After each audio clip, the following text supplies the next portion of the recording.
vacaciones, ya después de hoy nos vamos de vacaciones. Ahí se recuerda, creo que es a las 6 de la tarde, no sé, no estoy muy segura, pero creo que a esa hora es. Igual, ustedes sabrán ahí con su profesor de práctica, entonces no se les vaya a olvidar realizar ese examen. Es parte de su nota de laboratorio, son 5 puntos los que ustedes están ahí por ganarse. Entonces, vamos a comenzar y vamos a retomar el tema desde donde nos quedamos. Entonces, vamos a hacer un repaso rápido de lo último que vimos. Solo permítanme ustedes que aquí hay algo.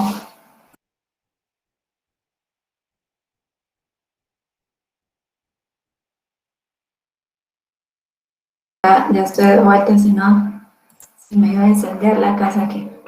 Pero bueno, entonces les comentaba que vamos a hacer un repaso rápido de lo que hablamos el último día. Recuerden que estábamos hablando de evolución, de qué es la evolución, y en realidad son cambios paulatinos, cambios que se dan a nivel de ADN, a nivel de la información genética en una población, y que para que estos cambios se lleven a cabo debe pasar un montón de tiempo. Y como resultado final del proceso evolutivo se van a originar nuevas especies. Les comentaba que existieron durante mucho tiempo 2 teorías para tratar de explicar cómo es que se dan esos cambios, cómo es que se transmiten de generación en generación. Y a partir de esto, entonces, está el trabajo de Lamarck, que es la teoría de los caracteres adquiridos, y está el trabajo de Darwin y Wallace, que trabajaron de forma independiente, pero llegaron a los mismos hallazgos, que es la evolución por selección natural. Entonces, hablamos un poco del contexto, en cómo surgió cada una de las teorías, tanto de Lamarck como el trabajo de Darwin. Y luego vimos esta comparación. Entonces, hablábamos que en la teoría de los caracteres adquiridos se menciona el uso constante de un órgano lo perfecciona, mientras que el desuso atrofia los órganos o incluso los puede llegar a hacer desaparecer. Y como explicaba esto Lamarck, pues utilizando un ejemplo de jirafas, y trataba de explicar por qué las jirafas son animales con cuello tan largo. Él proponía entonces que a medida que tenían que estirar su cuello para poder alcanzar el alimento, este órgano se fue perfeccionando hasta llegar al tamaño actual del cuello de las jirafas. Por otro lado, el darwinismo es aquí, es decir, la teoría de la selección natural. Lo que propone es que en una población siempre van a haber individuos con ciertas diferencias, van a haber individuos mejor adaptados a las condiciones del ambiente, y van a haber individuos que van a ser o van a tener más difícil el poder adaptarse al ambiente. Entonces, utilizando las mismas jirafas de Lamarck, Darwin y Wallace trataron de explicar que aquellos individuos que no se adaptaban a las condiciones del ambiente no podían alimentarse, no tenían energía necesaria para reproducirse, por ende no iban a dejar descendencia. ¿Qué pasaba con los individuos mejor adaptados, aquellos que sí conseguían el alimento, que sí tenían la energía necesaria para reproducirse?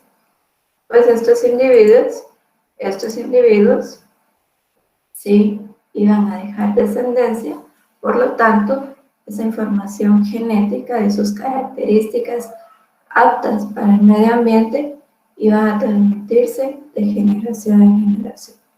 Entonces, en pocas palabras, ¿qué es lo que dice la teoría de la selección natural?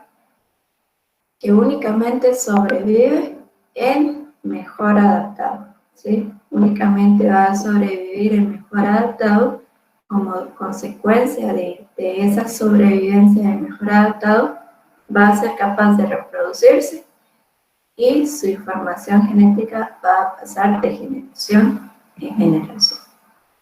También hablábamos ese último día de clases acerca de la teoría de Lamarck, que ha sido objeto de comprobaciones a nivel de laboratorio, y se ha visto claramente que no funciona así la evolución, y en la actualidad lo que tiene aceptación es la teoría de la selección natural. Es la teoría de la selección natural. Entonces, de esto hablábamos el último día de clases. Creo que entonces empezamos a ver otros temas también relacionados un poco con eso que estamos hablando, y hablamos de fenotipo.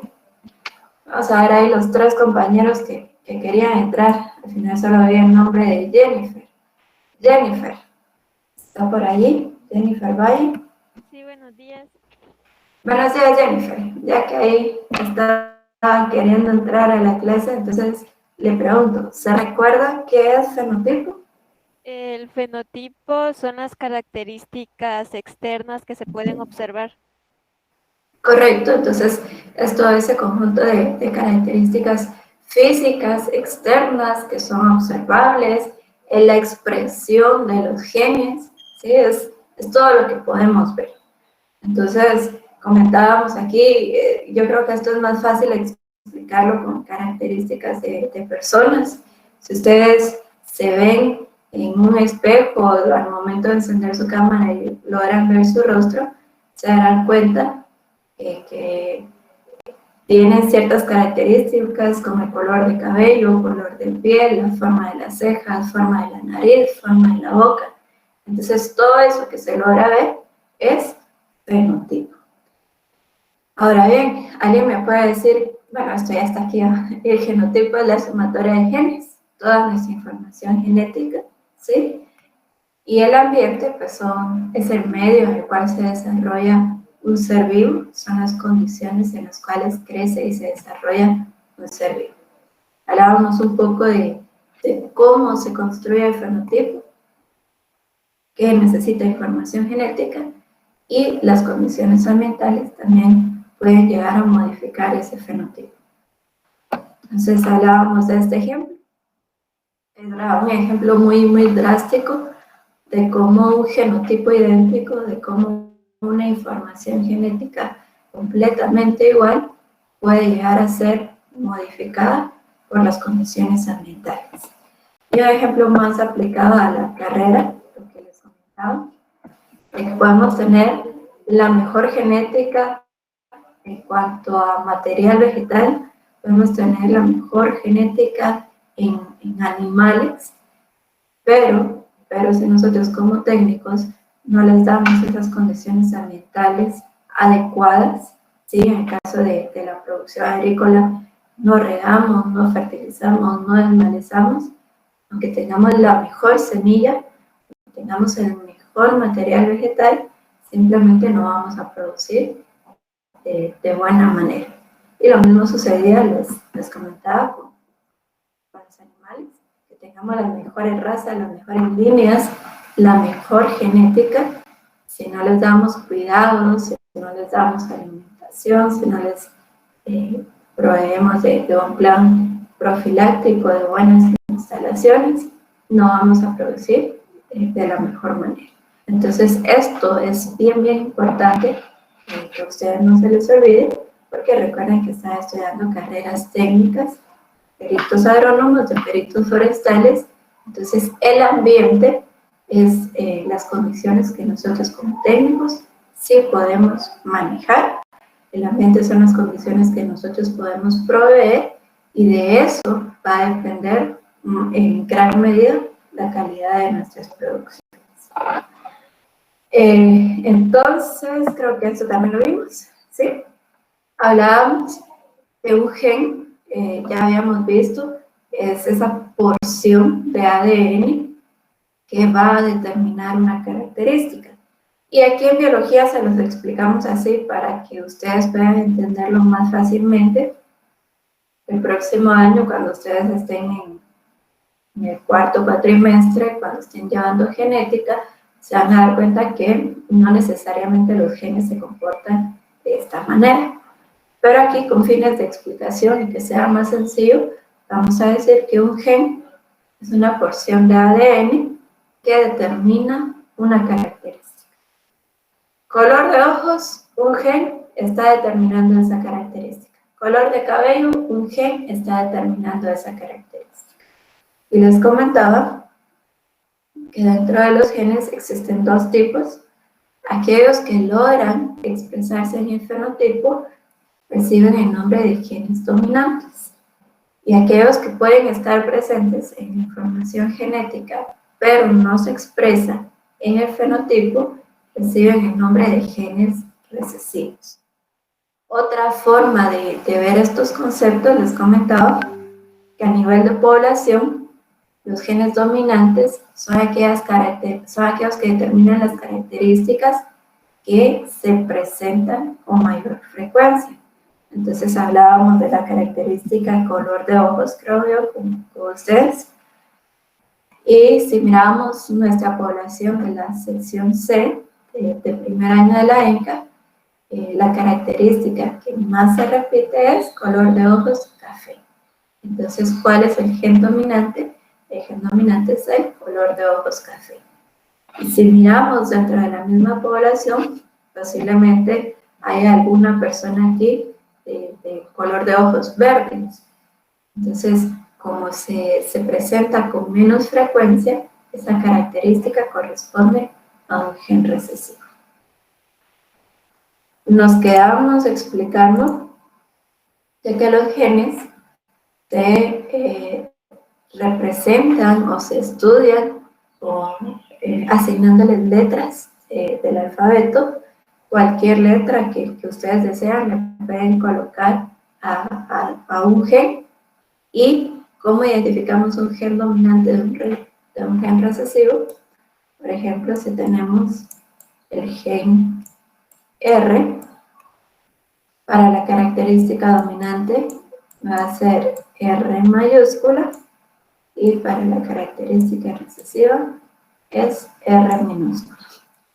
Vean, si en determinado momento ustedes tienen que asignar, si a ustedes se les pide estudiar un gen y ustedes mismos tienen que escoger la letra con la cual lo van a estudiar, se recomienda que utilicen letras que sean diferentes, que tengan diferente forma entre la mayúscula y la minúscula. ¿Qué quiere decir eso? Por ejemplo, si ustedes escogen la letra S, yo les puedo decir, esta es mi S minúscula, ¿sí? Y esta es la S mayúscula. Si la forma es la misma, únicamente cambia el tamaño, y por eso se recomienda que utilicen letras en donde la forma sea distinta. Entonces, hasta aquí nos quedamos el último día. No sé si tengan alguna duda. ¿Todo queda claro? Vean, esto que acabamos de explicar aquí de genes dominantes, genes recesivos, es bien importante que lo entiendan para poder seguir hablando del próximo tema. Entonces, ¿alguna duda? Bueno, vamos a pasar a lo siguiente. Aquí de forma gráfica para que ustedes vean qué es un gen. Un gen es una porción de ADN. ¿Bien? Un gen es una porción de ADN. Esa es la definición más sencilla. Hay genes que pueden ser más largos, hay genes que pueden ser más cortos, y eso, como les digo, lo van a estudiar con mayor detalle en su curso de genética. Entonces, un gen es una porción de ADN. ¿Qué otra cosa sabemos aquí en biología? Que un gen determina una característica. Un gen, una porción de ADN, y determina una característica. Solo para darles una idea de por qué esto es importante, de por qué les quiero aclarar esto, que lo vemos así en biología solo con fines de explicación. Hace unos años yo sabía que, por ejemplo, para determinar el color de ojos estaban en juego 17 genes. Entonces, 17 genes interactuaban ahí de ciertas formas y eso hacía que se expresara una característica en el color de ojos. Recientemente leí que habían descubierto un gen más que también interactúa en el proceso del color de ojos y que en la actualidad se sabe que son 52 genes, ¿sí? Entonces, ese estudio, o así realmente se comportan los genes en la naturaleza, pero de esa forma los van a estudiar ustedes en genética, ¿bien? Entonces, para mí sería importante que lo tomen en cuenta para que el próximo año, cuando llegue a genética, no se sientan engañados, sino que simplemente desde aquí les quiero hacer la aclaración de que lo vemos aquí con fines de una explicación más sencilla. Entonces, cerrando ese paréntesis, un gen, una porción de ADN y determina una característica. Y ahora bien, vean, ya hablamos que la molécula de ADN contiene nuestra información genética, por lo tanto los genes también están hechos de información genética. Y esa información es sumamente valiosa, ¿sí? A partir de esa información es que se puede formar un ser vivo. Entonces, el valor de esa información es sumamente alto. Les pregunto a ustedes, no sé si han tenido alguna situación en la cual ustedes están realizando una tarea en su computadora y de repente hay un apagón y era el trabajo de toda una semana y que esa noche lo tenían que entregar. ¿Cómo se sienten ustedes cuando se restablece la energía, encienden su computadora, van a ver en sus archivos y no encuentran su tarea? ¿Cómo se sienten ustedes? Enojada. Tristes, enojados, frustrados, porque se ponen a pensar, ojalá lo hubiera guardado, ojalá hubiera hecho una copia. Decepcionados. Decepcionados. Entonces, con ganas de ya perdí esos puntos y ya. Pero, ¿qué pasa? Si en cambio ustedes están trabajando, son precavidos, cada 5, cada 10 minutos están ahí realizando una copia o se lo envían a su correo para tenerlo ahí o lo guarden en una memoria USB. Entonces, nuevamente hay un apagón, pero ustedes como son precavidos, no se preocupan, esperan que regresa la energía, encienden su computadora y solo es de meter su memoria o abrir su correo y encontrar ahí su trabajo. Entonces, cuando nosotros hacemos copias de la información, es cuando esa información es valiosa, ¿sí? Si ustedes están haciendo una tarea y que vale 5 o 10 puntos, obviamente es una tarea valiosa y por lo tanto van a querer guardar esa información, van a querer tener copias. Ahora bien, esto también es información mucho más valiosa que una tarea de 10 o 5 puntos. Por lo tanto, el cuerpo, por lo tanto, los seres vivos, por lo tanto, las células han comprendido esa importancia y toda nuestra información genética siempre va a estar duplicada, ¿sí? Siempre va a estar duplicada. Entonces, más adelante, cuando nosotros veamos el núcleo en la célula, pues vamos a estar hablando de otras estructuras, pero por el momento estamos hablando de genes, ¿sí? Y ver, como les digo, esto puede ser un poco más fácil de explicarlo en el comportamiento de las personas. Piensen en cualquier característica que ustedes posean, especialmente en su rostro. Entonces vean, ya sea el color o la forma de su cabello, el color y la forma de sus ojos, y piensen un momento en cualquier característica que ustedes escojan, y luego piensen, si eso lo sacaron de su padre, lo sacaron de su mamá, o incluso en algunas ocasiones hay algunas características que no fueron heredadas directamente de nuestros padres, sino que si vamos un poco más atrás, nos vamos a dar cuenta que posiblemente nos parecemos más a un abuelo o a una abuela.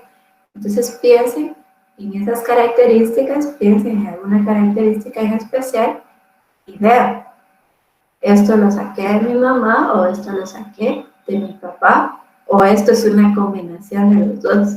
A veces se puede dar que, por ejemplo, la mamá es de cabello rizado y el papá es de cabello lacio y los hijos tienen un cabello ondulado, ¿sí? Entonces puede ser una combinación.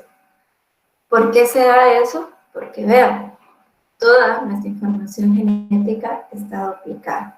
¿Cómo obtenemos esa copia o de dónde obtenemos esa duplicación? En el caso de los animales, pues es bien sencillo explicarlo. En la célula, en el gameto masculino, en el espermatozoide, viene la mitad de la información genética y en el óvulo está la otra mitad de la información genética. ¿Qué pasa cuando hay una fecundación?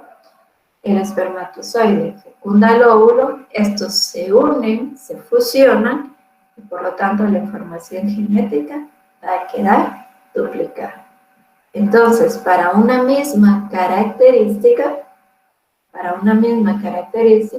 la información genética está duplicada. ¿Qué quiere decir esto? Sigamos con la característica color de ojos. Ven, para esta característica color de ojos, nuestro padre nos dio un gen y nuestra madre nos dio otro gen. Pero aquí viene lo interesante. El gen es completamente igual en cuanto a la información que determina. ¿Cómo así? Aquí está el gen color de ojos y aquí está el gen color de ojos. ¿Vean? La información en cuanto a la característica que determina es igual, ¿sí? Es el mismo gen porque determina el color de ojos. Pero vean, la forma en que se expresa esa característica puede ser diferente. ¿Cómo así? Piensen ustedes que el padre tenía un color de ojos azules, era de ojos azules, y la madre tenía color de ojos cafés, ¿sí? Entonces, posiblemente el padre en su información genética, en este gen, colocó color de ojos azules y la madre en este gen colocó color de ojos cafés. ¿Sigue siendo el mismo gen? Sí, sigue siendo exactamente el mismo gen, porque determina la misma característica. ¿Qué es lo que es diferente o lo que está variando? La forma en que se va a expresar esa característica. Entonces, no sé si me siguen, no sé si me está entendiendo. ¿Hay alguien que se haya perdido? ¿Estamos bien hasta el momento? Entonces, ve, tenemos la característica color de ojos. En el padre era color de ojos azules, a la madre color de ojos cafés. Y a este gen le tenemos que asignar una letra. ¿Qué letra le asignamos? Ustedes me dicen. Para el gen color de ojos, ¿qué letra es la que quieren? M. M. Una letra A, dicen por ahí. Entonces veamos lo siguiente. Como estamos hablando de esta misma población de la sección C, ¿cuál va a ser la característica dominante? ¿Azules o cafés? Cafés.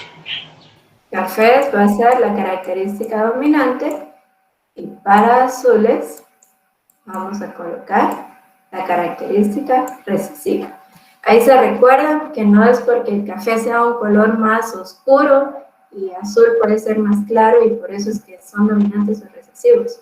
No, ahora ustedes ya saben que la dominancia tiene que ver una característica que más se repite en una población. Y como estamos hablando de una población en Guatemala, los ojos cafés son los que más se repiten.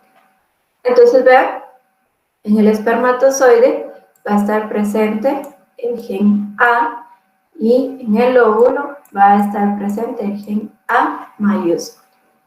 ¿Sigue siendo el mismo gen? Sí, es el mismo gen porque determina la misma característica.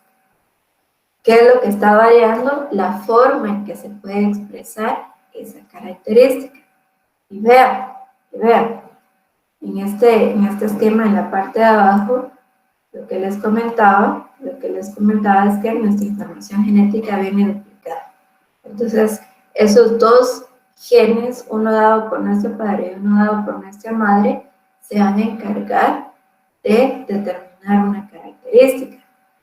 Pero finalmente, en el individuo formado, la característica color de ojos queda de esta forma. ¿Vean? Al hablar ya específicamente en una célula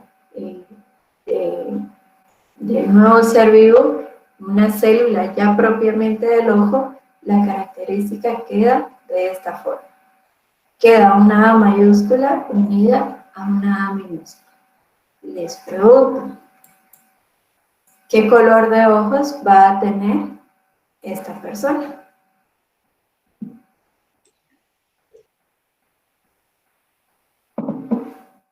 Café. Azules. Azules. Cafés. Va a tener un ojo azul y el otro café. Café. Café. A veces. Entonces, vean, recuerden ustedes, ¿por qué se llama dominante? Porque domina, ¿sí? Porque se va a expresar sobre el otro. ¿Por qué se llama recesivo? Porque no se expresa. Entonces, al ver esto, el nuevo ser vivo que se está formando aquí, el nuevo individuo, va a tener color de ojos café. Aunque en su genotipo haya información de color de ojos azules. Pero en el fenotipo se va a expresar únicamente el color de ojos café. Entonces, esto fue una forma de explicárselos así muy general, porque aquí hacen falta algunos conceptos. Veamos lo siguiente. Todo el cuerpo está formado por células somáticas. Células somáticas son las que están conformando todos los tejidos y órganos del cuerpo. Pero existen otro tipo de células que son las células sexuales y a esas les vamos a llamar células gaméticas. ¿Sí? Entonces, esa es una primera diferencia que ustedes deben observar. Las células que conforman todo el cuerpo se llaman somáticas y las células sexuales también les podemos decir células gaméticas. Pregunta. Las células que conforman los pétalos en una flor, ¿serán células somáticas o serán células gaméticas?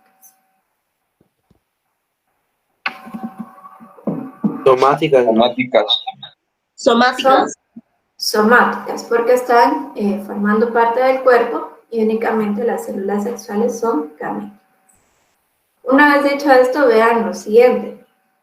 Una característica de las células somáticas es que son células diploides.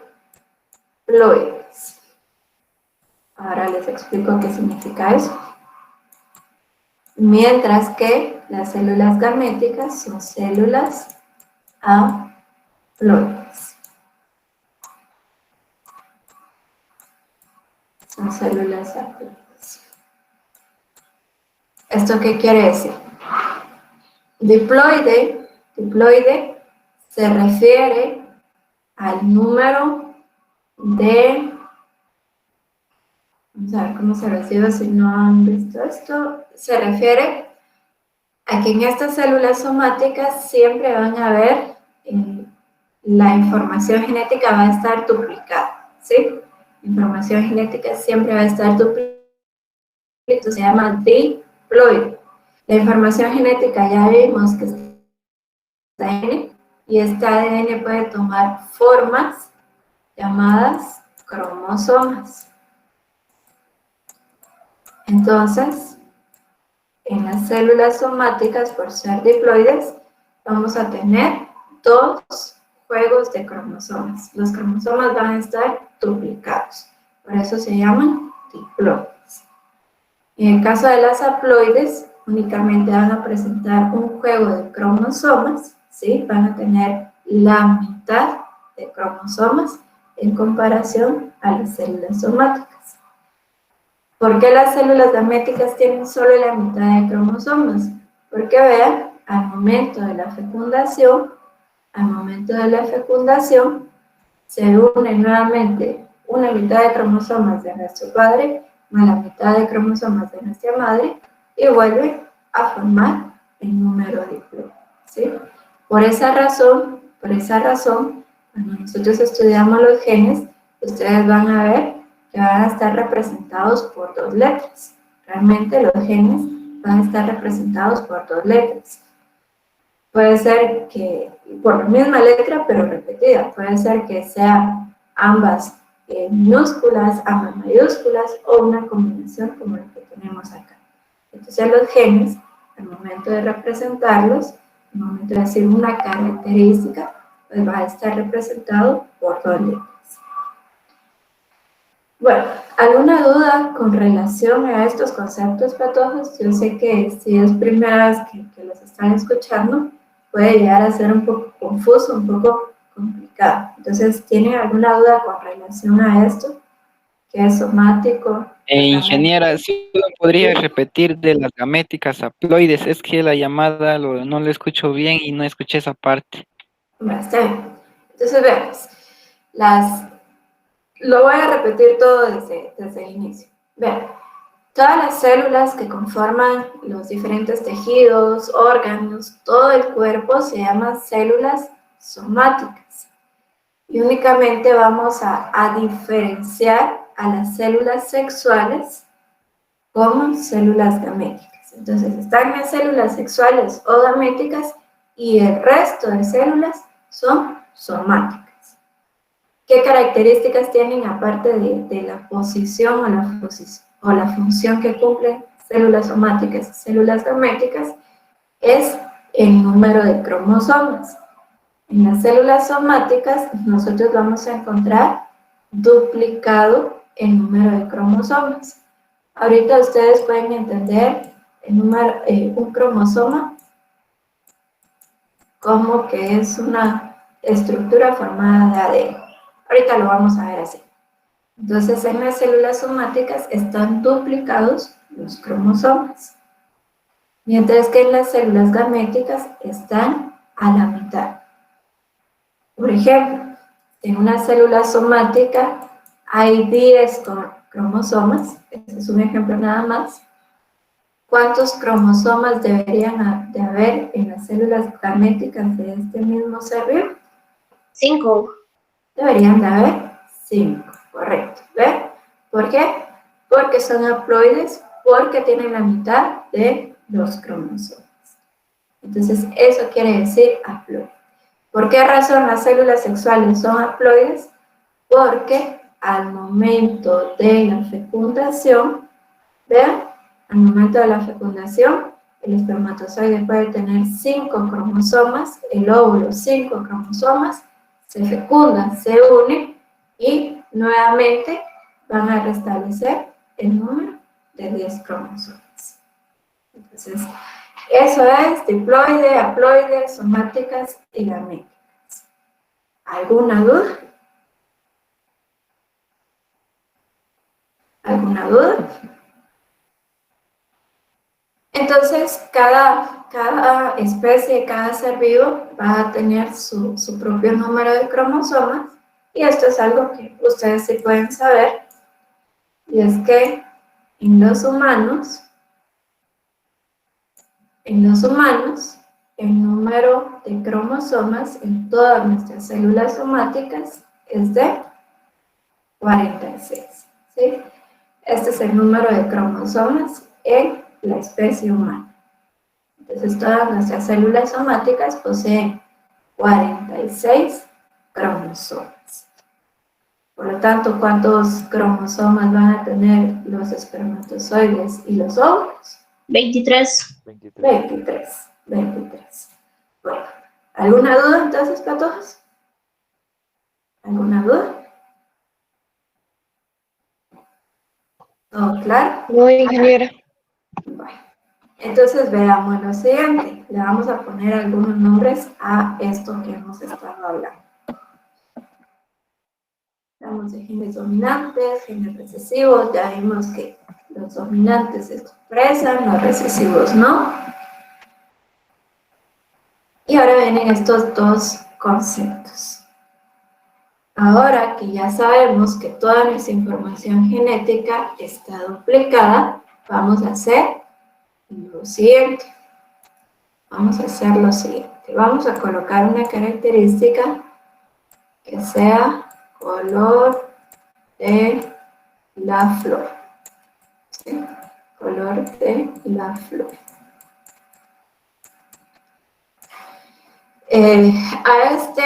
A esta característica vamos a decir que está determinada por el gen B. Vean, ahorita solo estoy identificando el gen. Esto no quiere decir que sea dominante o recesivo porque ni siquiera le he dado colores. ¿Sí? Entonces tenemos color de la flor que va a ser determinado por el gen B. Pensemos, por ejemplo, en una flor como la monja blanca, ¿sí? Entonces hemos visto que la especie de la monja blanca presenta individuos con flores blancas, ¿sí?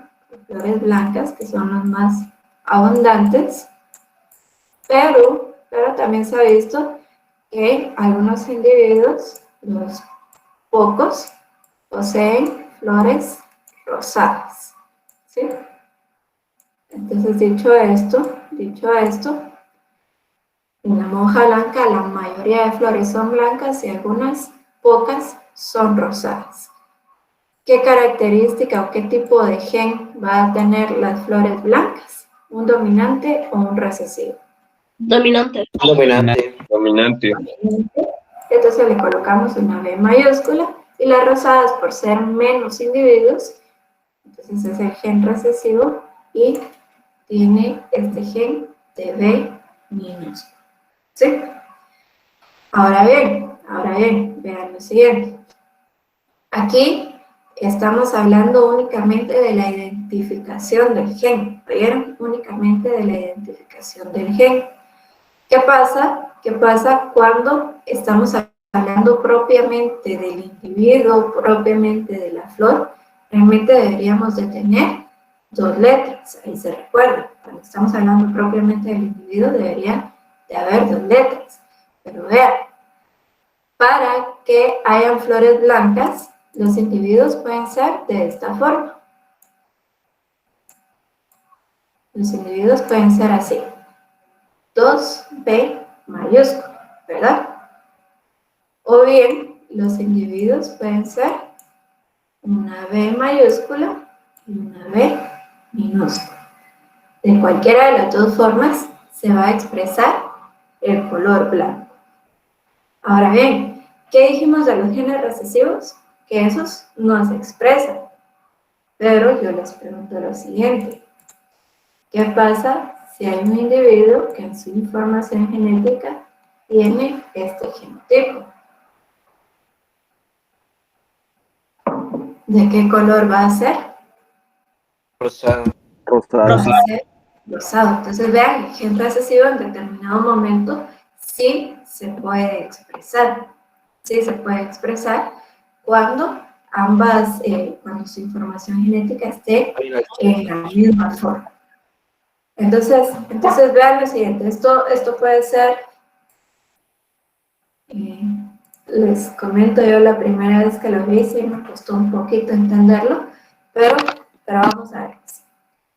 ¿De dónde salió esta? Lo voy a colocar aquí más grande. Hablamos del primer individuo blanco que tiene 2B mayúsculas. ¿De dónde salió esta primera B? Posiblemente del grano de polen y esta segunda B la obtuvo a partir de la OC, ¿sí? Entonces, estas formas del gen están iguales y cuando ambas formas del gen son iguales, se les conoce como homocigóticos u homocigotos.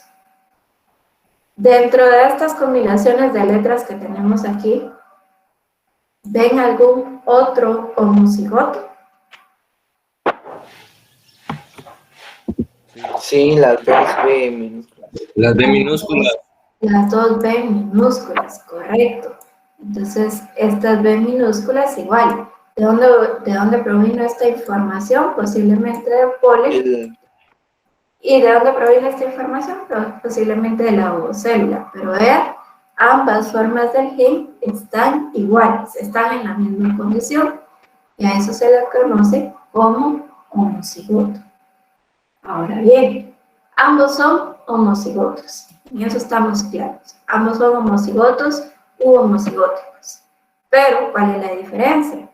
Que este de acá, este primer individuo de acá, es un homocigótico u homocigoto dominante.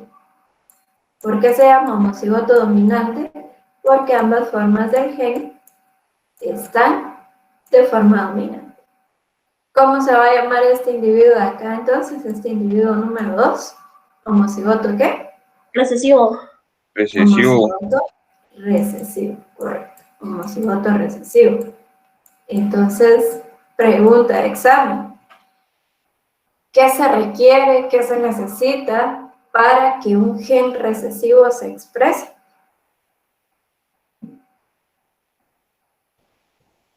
Que sea homocigoto.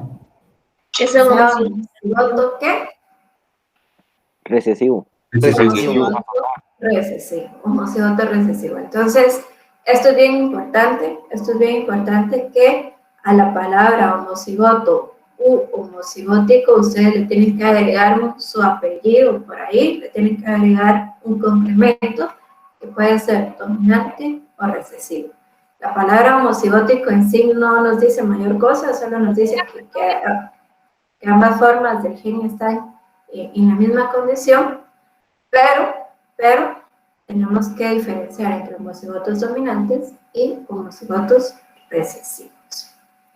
Ahora bien, el otro individuo que tenemos por acá es una combinación. Ingeniera, perdone, ¿Sí?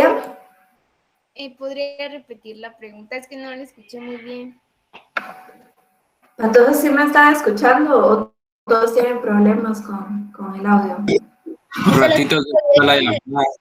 Por ratitos a veces se corta, pero solo es un pedacito. Voy Creo que a es probar. internet. Voy a probar con esto, no sé si el micrófono de esto está bueno o sea la conexión. Entonces voy a repetir. La pregunta de examen era qué se necesita, qué se requiere o cuál es la única forma en que un gen recesivo se puede expresar. Esa era la pregunta.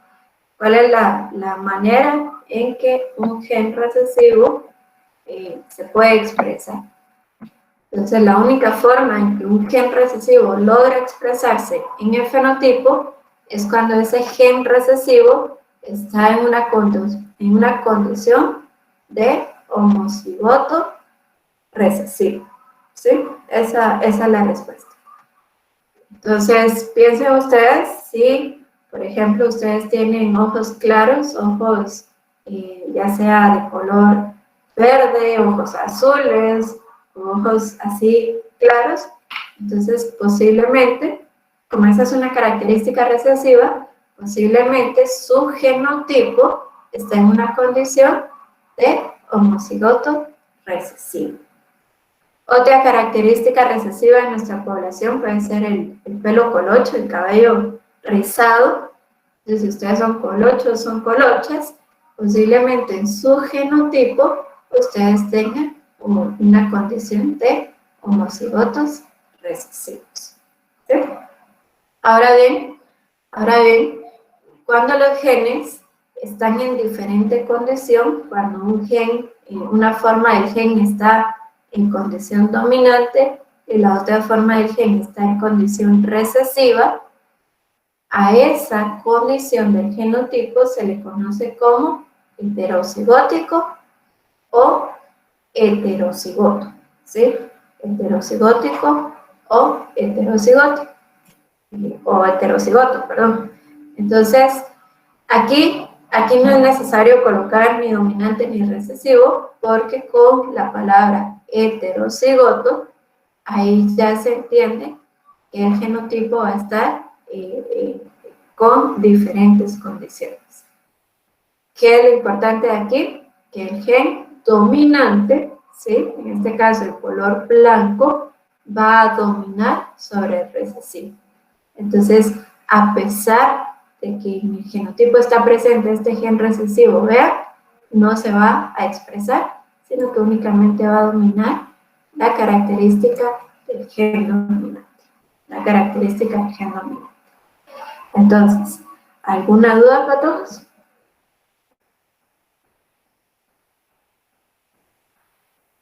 ¿Alguna duda? ¿Todo queda muy claro? Ingeniera, Dígame.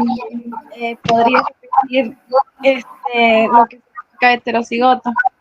Veamos, en el heterocigoto lo que sucede es que las formas del gen, ahí se recuerdan que el gen está compuesto de dos letras que provienen de la información de cada padre.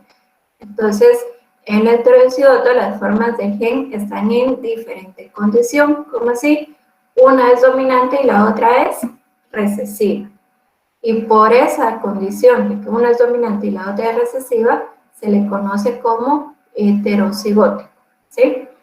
Otra cosa que ustedes deben de saber es que al momento de representar esta condición heterocigótica, siempre se escribe de primero la letra mayúscula, ¿no? Siempre se escribe primero la letra mayúscula y luego viene la letra minúscula. ¿Qué otra cosa deben saber ustedes de los heterocigóticos? Es que en el fenotipo se va a expresar la característica del gen dominante. ¿Bien?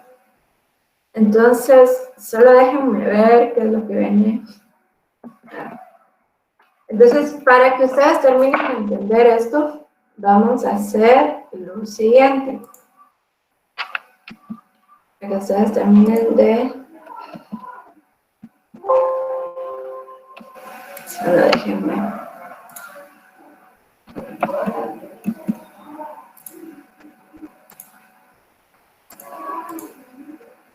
Bueno, entonces para esto...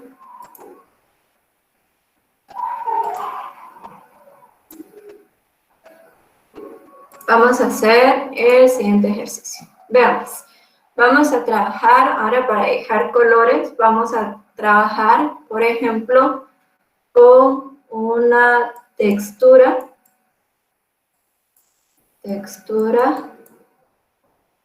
de semilla. Esa es la característica que vamos a trabajar.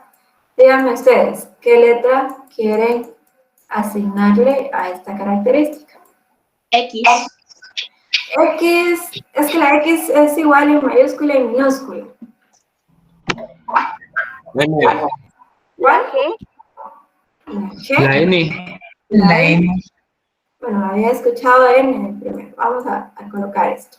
Entonces, vamos a colocar que hay dos tipos de textura. Textura lisa y textura rugosa. ¿Sí? Rugosa o arrugada. Y aquí yo les voy a dar la información, les voy a decir que realmente la mayor cantidad de semillas es lisa y unas pocas tienen la característica de ser rugosas.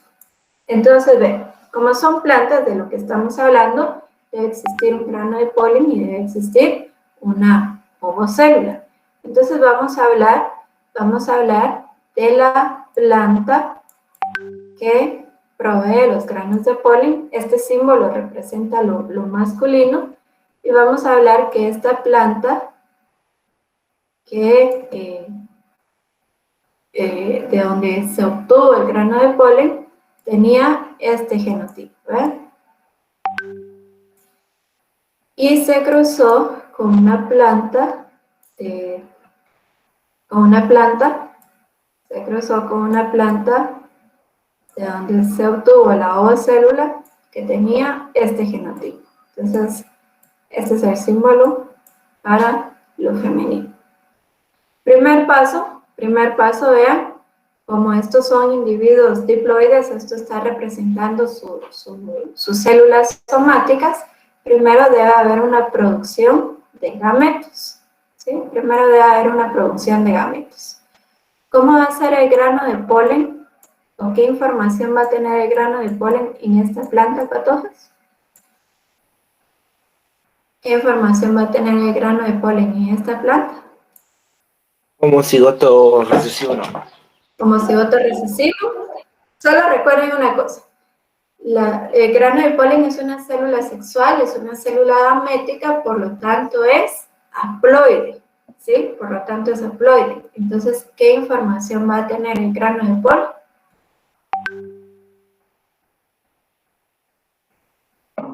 Vamos a ver si de verdad me comprendieron esos conceptos. Heterocigoto. Vean, pues, vean. Aquí tenemos esta información que lo que hace es representar el cuerpo de la planta, ¿sí? Aquí estamos representando las células somáticas. Ahora bien, ¿qué información tiene el grano de polen? Es que no puede ser heterocigoto porque dice acá que empieza con una letra mayúscula. Eh, Si fuera heterocigoto, tuviera gen dominante y gen recesivo. Es homocigoto. Haploide. Es haploide, correcto. Entonces, ¿qué información tiene el grano de polen? Haploide. Haploide. Solo tiene una letra. Entonces, vean, patojos, aquí en las células haploides, ahí no podemos hablar de homocigotos ni de heterocigotos. ¿Por qué? Porque la información está partida a la mitad, ¿sí? Solo vamos a tener una letra. ¿Qué letra? Una letra N minúscula. ¿Qué pasa en el caso de la ovocélula? ¿Qué información tiene la ovocélula? La ovocélula también es haploide, entonces va a tener una N mayúscula, ¿verdad? ¿Qué pasa cuando estos dos gametos se unen en la fecundación?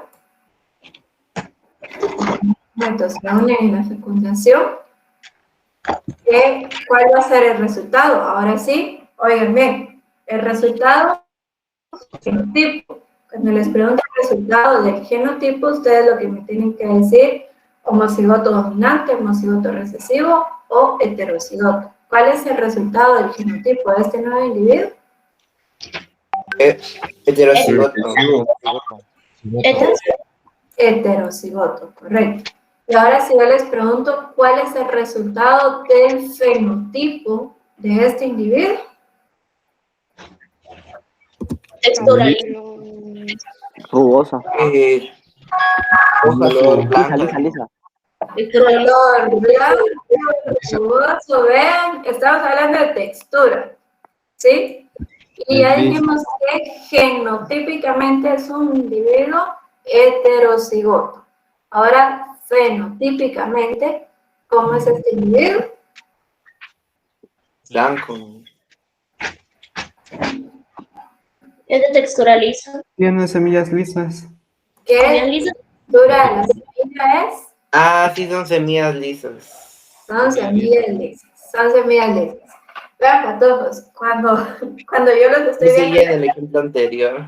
me puedo dar cuenta por sus caras si están perdidos o si de verdad me están entendiendo. Ahorita yo no sé, ahorita ustedes me tienen que decir, de verdad ustedes son los que me tienen que hablar, si están perdidos, si realmente están entendiendo o qué está pasando. Entonces, díganme si alguien no ha entendido, No sé, si alguien tiene problemas. no entiendo eso de haploide. ¿No entiende eso de haploide y de diploide? Eso es algo, es un concepto un poco difícil. Entonces, aquí en esta parte, vean, lo que estamos dibujando, lo que estamos tratando de esquematizar es el cuerpo de la planta, ¿sí? Aquí lo que estoy tratando de esquematizar, por ejemplo, si era una planta de maíz, lo que yo estoy tratando de colocar aquí es el cuerpo de la planta, ¿sí? Y como el cuerpo de la planta está conformado por células somáticas, como el cuerpo de la planta está conformado por células somáticas, estas células somáticas tienen los cromosomas, tienen la información genética duplicada, ¿sí? Tienen el doble de cromosomas. Por lo tanto, para representarlo, es que nosotros colocamos 2 letras, ¿sí? Eso representa el doble o la duplicación de cromosomas. Pero cuando pasamos a hablar específicamente de las células sexuales, en el caso de los vegetales son polen y ovocélula, esa información genética se divide por la mitad. Entonces, vean, esta planta tenía 2 letras N minúscula en sus células somáticas, por lo tanto, cuando pasa a ser una célula sexual, cuando pasa a ser un grano de polen, por ejemplo, esa información genética se divide por la mitad. Entonces, cada grano de polen va a tener solo una letra N minúscula. ¿Qué sucede aquí en este lado? Sucede exactamente lo mismo. En la célula sexual, que es la ovocélula, la información genética viene por la mitad. Entonces, cada ovocélula va a tener de información solo una letra N mayúscula.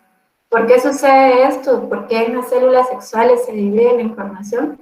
Porque vean, patojos, al momento de la fecundación, nuevamente se restablece, nuevamente vamos a tener los cromosomas duplicados. ¿Sí? Si se dan cuenta, este nuevo individuo va a ser otra planta de maíz, este individuo va a ser otra planta de maíz con sus cromosomas duplicados, con su número cromosómico completo y por lo tanto tiene 2 letras, ¿sí?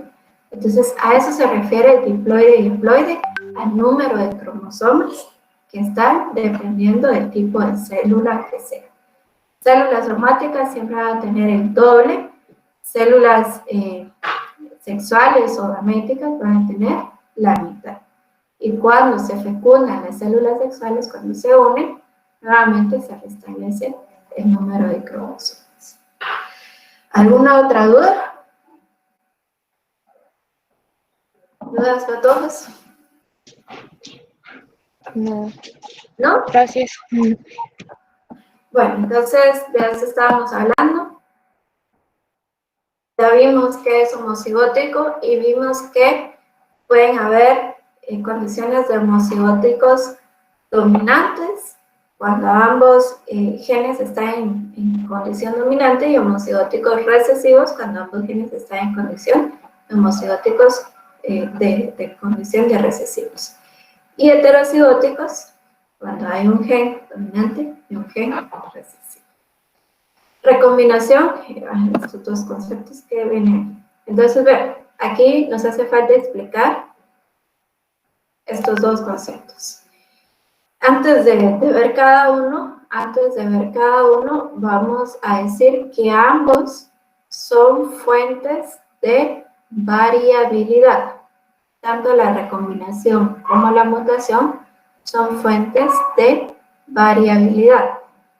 Entonces, nuevamente, en esta población de la sección C, todos somos de la especie humana, todos somos Homo sapiens sapiens, pero si se dan cuenta, si ustedes se miran, no somos idénticos unos con otros, ¿sí? No somos iguales, no tenemos, ¿y a qué se debe a que no seamos idénticos, que no seamos iguales? Sí, poseemos la misma información genética. Entonces, estas diferencias se deben a que o son una consecuencia de la reproducción sexual. Entonces, como consecuencia de la reproducción sexual, se producen diferentes gametos que pueden formar combinaciones diferentes. Y eso es lo que se conoce como recombinación. Entonces, veamos lo siguiente. De este individuo que teníamos anteriormente, este individuo de textura lisa, que era de esta forma, ¿sí? Vean, ¿qué pasa si este individuo de textura lisa, heterocigoto, se cruza con otro individuo de textura lisa, también heterocigoto? Primera pregunta. ¿Cómo son los gametos que puede formar este individuo? ¿N mayúscula o N minúscula? Puede formar un gameto que tiene N mayúscula y un gameto que tiene N minúscula. Y de este lado también puede suceder lo mismo. Un gameto de N mayúscula y un gameto de N minúscula. Entonces, si estos individuos se cruzan, ¿cuáles son las probabilidades? ¿Cuáles son las diferentes, cuáles pueden ser los diferentes resultados que se pueden formar? ¿Lo pueden hacer ustedes ahí rápido en su cuaderno? Les voy a dar un par de minutos. ¿Cuántos individuos se pueden formar genotípicamente a partir de estos gametos? 4, ¿no? 4 genotipos. Sí, 4. Ustedes díganme, me van dictando N mayúscula, N, como sea. Dígame un primer individuo. N mayúscula. N mayúscula, N mayúscula. N mayúscula con N mayúscula. Entonces, ustedes lo que hicieron fue unir este con este. Muy bien. ¿Otro individuo? N mayúscula. N mayúscula con N minúscula. N mayúscula con N minúscula. Lo que hicieron fue unir este. ¿Otro individuo? N mayúscula, N minúscula. Pero creo que me Minúscula y N minúscula. lo que hicieron fue esto. Ajá. ¿Hay alguno más? No. N mayúscula con... Sí, se puede sacar otro N mayúscula y otro N Entonces minúscula. pueden haber 2 de estos, ¿verdad, Pato? Sí.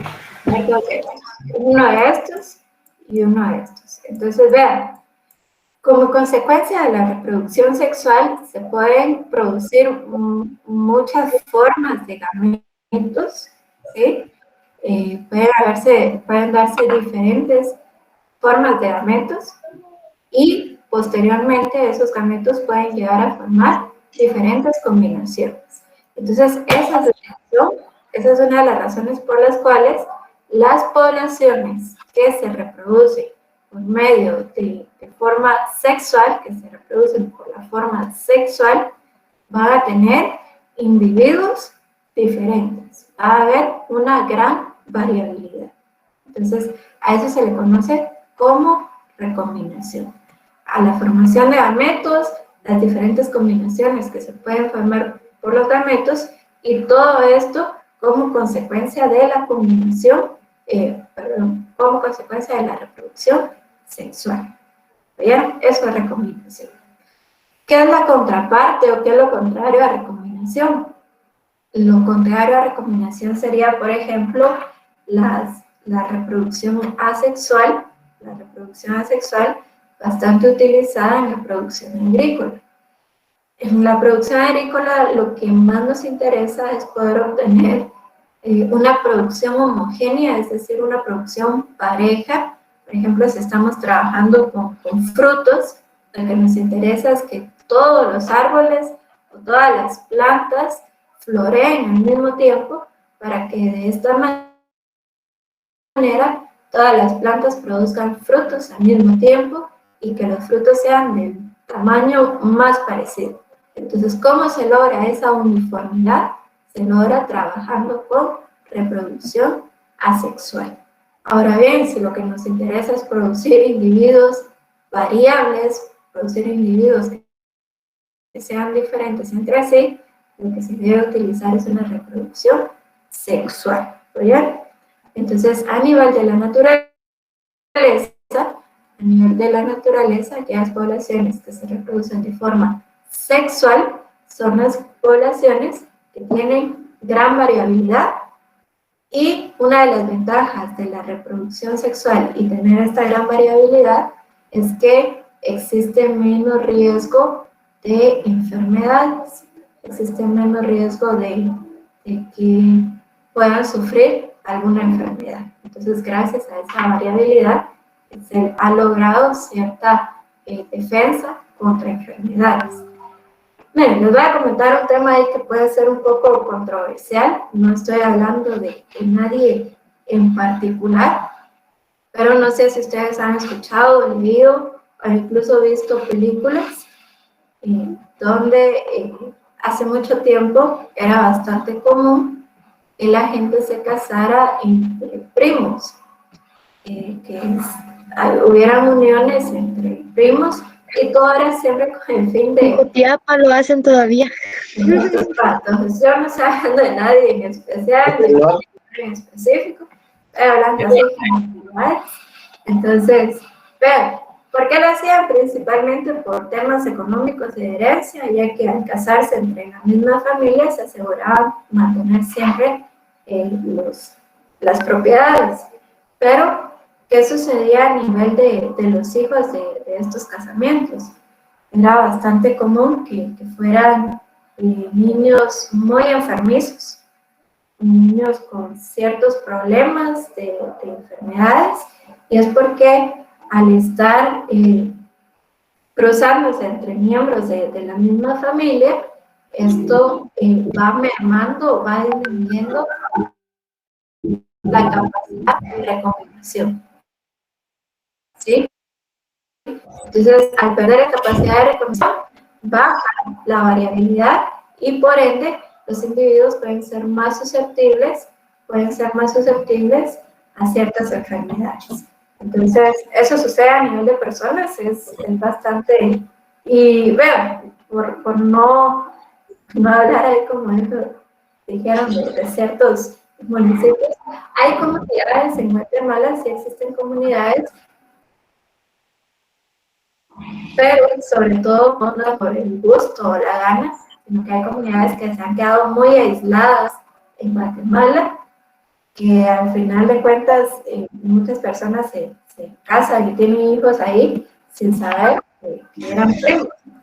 Y de ahí aparecen un montón de apellidos repetidos, ¿no? Entonces se ha visto que debido a esas prácticas los individuos se pueden ser muy enfermizos. Entonces, eso es con relación a la recombinación. Pensando un poco en vegetales, la recombinación se da también como consecuencia de la reproducción sexual. Aquí específicamente vamos a hablar de la polinización. Esa pena me salió bien. Polinización. Y vamos a ver, solo para que ustedes lo sepan de forma muy general para todos, de forma muy, muy general, hay plantas que se pueden autopolinizar, es decir, que dentro de la misma flor está la estructura que produce el polen y esa misma flor se autopoliniza. Entonces ahí también se pierde un poco la recombinación. Pero hay plantas que son polinizadas por flores dentro de la misma planta, no por la misma flor, sino que dentro de la misma planta. Y hay plantas que son polinizadas por otras plantas. Entonces, en el caso de la polinización, hay diferentes mecanismos y dependiendo de dónde provenga el polen, puede haber mayor o menor recombinación. ¿Sí? Entonces, para ir concluyendo esto, recombinación, recuérdense todas esas probabilidades, todas esas posibles combinaciones que se pueden dar gracias a los diferentes gametos como consecuencia de una reproducción sexual. Ahora bien, mutación. Habíamos dicho que también es una fuente de variabilidad, pero esta fuente de variabilidad puede ser debido a la exposición a rayos ultravioleta, debido a la exposición a ciertos tipos de energía muy cargados. Entonces, principalmente la luz ultravioleta puede ser fuente de mutación. ¿Y qué es una mutación? Es una alteración en la información genética. La mutación es una alteración en la información genética debido a fuentes externas.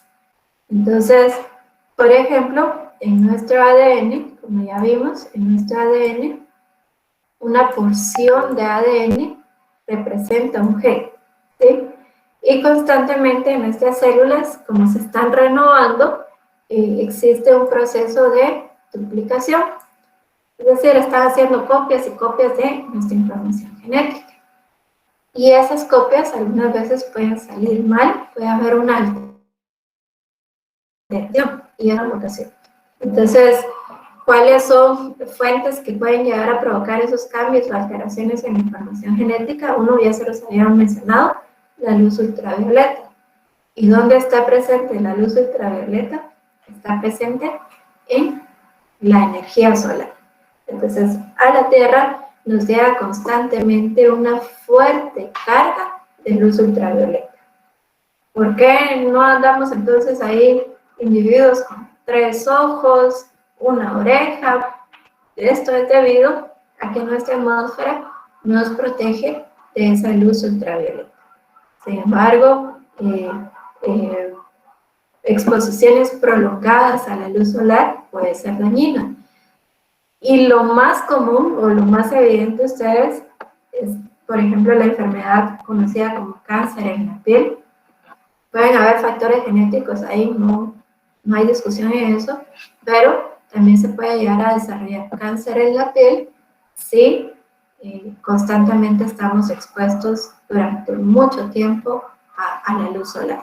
Entonces, definitivamente nos llega cierta parte de luz ultravioleta. Esto puede ir alterando la información genética presente en las células.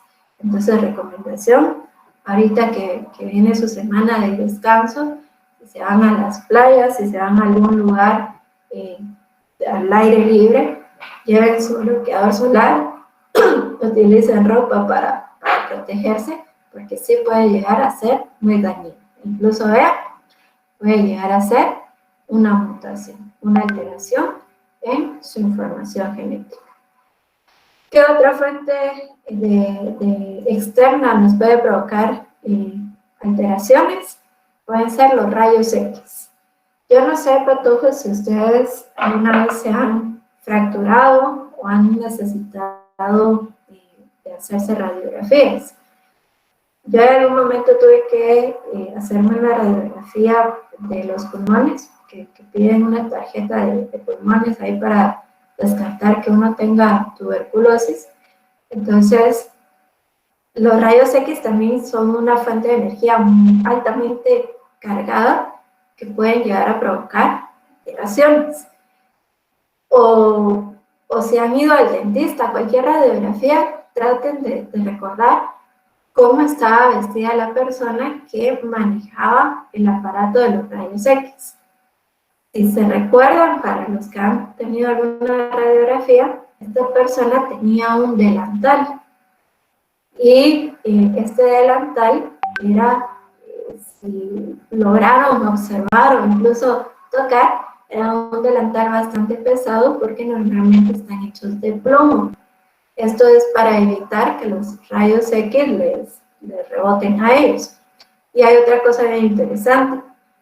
Cuando una mujer es la que se va a hacer la radiografía, siempre nos protegen el área abdominal, el área del vientre. Porque en el caso de las mujeres, desde que somos fetos ahí en el útero de nuestra madre, hemos formado todos los óvulos que vamos a utilizar durante nuestra vida. Entonces, por eso se protege mucho esa área del vientre, porque ahí están todas nuestras células sexuales. ¿Y qué pasa? Si llevan los rayos X hasta ese lugar, pueden provocar alteraciones, pueden provocar mutaciones, y por lo tanto una mujer que ha sido expuesta a rayos X puede, una, o no tener hijos, o dos, puede tener hijos, pero con ciertos problemas si esos rayos X llegaron a alterar sus óvulos. Entonces, esas son fuentes de alteración, fuentes de mutación aquí en el planeta, los rayos ultravioleta y los rayos X, que también van a hacer que las poblaciones varíen, que los individuos en una población sean diferentes, pero normalmente el resultado o el producto de una mutación por lo regular muere, por lo regular se muere. No sé si ustedes han visto noticias ahí que salen de nació cerdito con 2 cabezas o nació un perro con 5 patas o cosas así. Eso es una mutación, pero lo regular es que estos individuos terminen por morirse.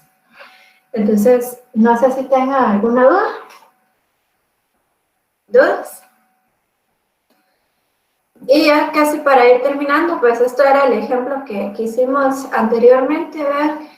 Es también de color de semillas en este caso. Aquí el color dominante era el amarillo. Los gametos que se podían formar eran únicamente estos.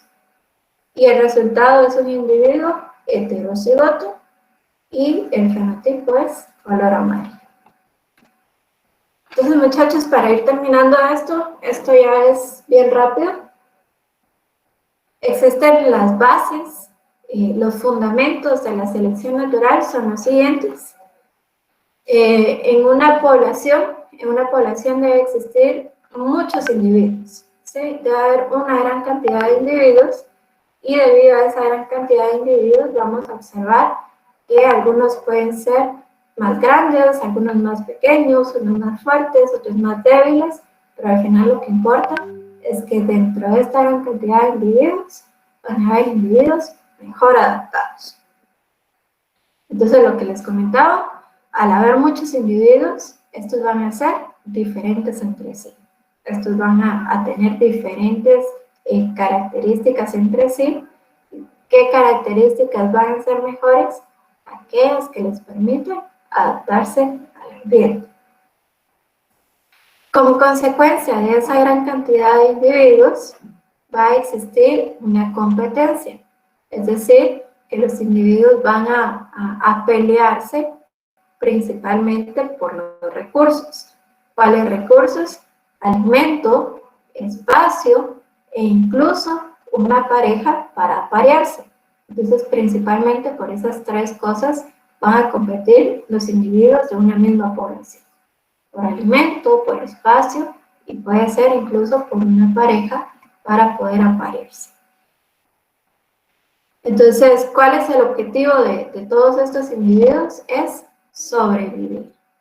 Pero no únicamente sobrevivir por vivir y ya, sino que específicamente para poder tener la oportunidad de dejar su información genética en la población. Entonces, el objetivo primordial es la perpetuación de la especie. El objetivo primordial es reproducirse, el objetivo primordial es dejar su herencia genética. Entonces, ¿quién se va a reproducir? ¿Será que el más fuerte es el que se va a reproducir? ¿Qué creen ustedes? Uso. ¿Será que es El más adaptado. Correcto, el mejor adaptado? Entonces, ¿quién es el que va a lograr reproducirse? El mejor adaptado. ¿Por qué? Porque el mejor adaptado es el que va a ganar la competencia en recursos, el que va a ganar la competencia en alimentos, el que va a ganar la competencia al momento de buscar una pareja. Entonces, el individuo mejor adaptado va a tener ciertas variaciones que le van a permitir llegar a sobrevivir y llegar a reproducirse. Entonces, esto hoy ya no se ve así, sino que es el mejor adaptado. Estas son las bases, los fundamentos en los que está basado la selección natural.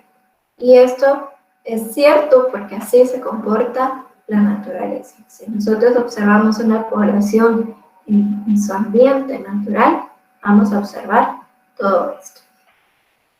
Entonces, ¿alguna duda para todos? Con relación a esto es bastante teórico, realmente. ¿Alguna duda? Yo tengo una duda, pero no es de esto. Dígame. Es de la mutación. A la hora de que los genes se mutan, ¿qué pasan con esos genes después si las personas siguen vivas? Entonces, si las personas siguen vivas, normalmente se van a expresar como alguna enfermedad. Lo que les hablaba, por ejemplo, del cáncer de la piel, puede ser porque a nivel de información genética ya se alteró algunas funciones de la célula y por ende va a desencadenar todos esos problemas. Entonces, si las personas o los individuos siguen vivos, puede que tengan ciertos problemas en forma de alguna enfermedad. Eso es lo que podría pasar. Inge, y si los individuos mutados se llegan a desarrollar, no pueden tener descendencia. O si tienen, le pasarían la mutación. Veamos, aquí hay algo interesante. No necesariamente van a pasar la mutación, porque no es una mutación tal, ¿sí? Pero lo más común es que los individuos finalmente mueran, hablando desde el punto de vista natural, que los individuos finalmente mueran y entonces esa mutación se acaba ahí. El caso de este ejemplo es el más común para ustedes. El cáncer de piel puede ser provocado así por la larga exposición al sol, o bien pueden haber factores genéticos. Entonces sí puede haber alguna herencia.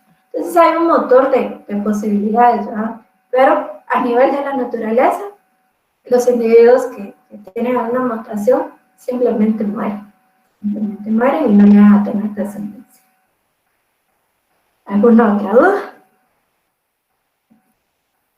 Entonces es tiempo ustedes y tenemos que terminar esto. Entonces, veamos lo siguiente. Esto es fácil, ustedes, que ya habíamos hablado un poco sobre ello, y se refiere al movimiento de los continentes. Entonces, esta es una teoría postulada por este científico, Alfred Wegener. Él se dio cuenta de que algunos continentes como África y la parte del sur de América parecían ahí como piezas de rompecabezas, y pensó, ¿será que en algún momento estuvieron unidos? Y por medio de algunos estudios, principalmente de flora y fauna, se dio cuenta y de suelo, se dieron cuenta de que sí. Tomando como ejemplo África y Sudamérica, se dieron cuenta que el origen geológico de las tierras de África con las de Sudamérica era el mismo, y que la flora y la fauna eran muy similares. Entonces, sí, ahí él concluyó de que definitivamente estas dos masas de tierra, estos dos continentes, en algún momento tuvieron que estar unidos. Y no solo eso, sino que en la actualidad los continentes siguen desplazándose. Entonces, de acuerdo a muchos estudios, llegaron a determinar que hace 240 millones de años existía un solo continente al cual denominaron Pangea. Y Pangea estaba rodeado por un gran océano llamado Pantalasa. Vean, aquí también se une otra de las teorías que se les he mencionado bastante, que es la teoría del origen de la vida de Oparin y Haldane, que ese gran océano de agua, esa gran masa de agua llamada Pantalasa, pudo haber sido la sopa primitiva, ¿sí? Entonces, hace mucho tiempo, un solo continente llamado Pangea, rodeado por un gran océano llamado Pantalaza. Posteriormente, Pangea se dividió en dos. Y en el norte quedó la parte de que hoy es Asia, Europa y América del Norte, y a ese gran continente del norte le llamaron la Eurasia, y en el sur quedaron África, América del Sur, Australia, la India, y a toda esa masa se le llamó Gondwana. Y vean, como se separó el norte del sur, en medio quedó una masa de agua llamada Tetis. ¿Sí? Estos nombres es importante que los tengan ahí apuntados para todos. Que ustedes sepan, Pangea, el supercontinente rodeado por un gran océano llamado Pantalaza, por los desplazamientos continuos que ocurren en los continentes, se separaron dos masas, una al norte que se llamó la Eurasia y una al sur que se llamó Gondwana, separados por un mar llamado Tetis. ¿Se lo quieren ver de forma gráfica? Si lo quieren ver de forma gráfica, veamos. Aquí tenemos Pangea.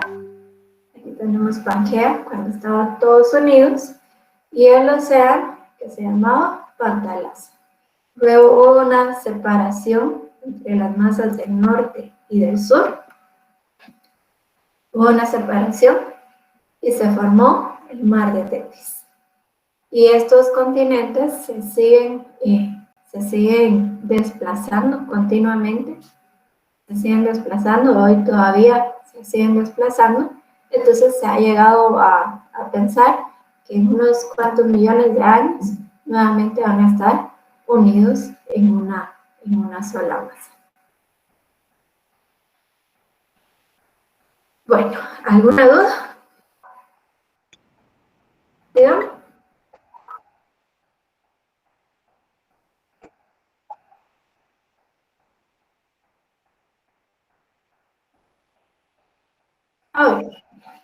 Entonces es debido a la actividad del centro de la Tierra, debido a las placas tectónicas que constantemente están en movimiento. Entonces, todo esto es bien dinámico. No es que haya ocurrido una gran actividad sísmica, sino que todo el tiempo, las placas tectónicas se están moviendo. Entonces, el movimiento puede ser de unos pocos milímetros en muchos años, pero conforme se acumulan los millones de años, es que finalmente se separan, ¿sí? No es que haya habido una gran hecatombe, un gran sismo así masivo que finalmente los separara, sino que ha sido un movimiento gradual de muchos millones de años. Entonces ha sido gradual y así se sigue dando. Así se sigue dando hasta la actualidad, los continentes se siguen desplazando. ¿Sí? ¿Alguna otra duda? Ingeniera, disculpe, ¿será que podría regresar las diapositivas donde estaba ahí? Gracias. ¿Alguna otra duda para todos?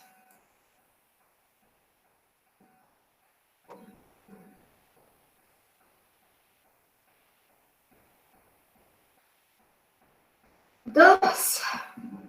Bueno, entonces, si no tienen dudas, por aquí nos quedamos y nos vemos nuevamente en muchos días. Que descansen bastante y si van a salir a pasear, ahí tienen cuidado para todos. Entonces,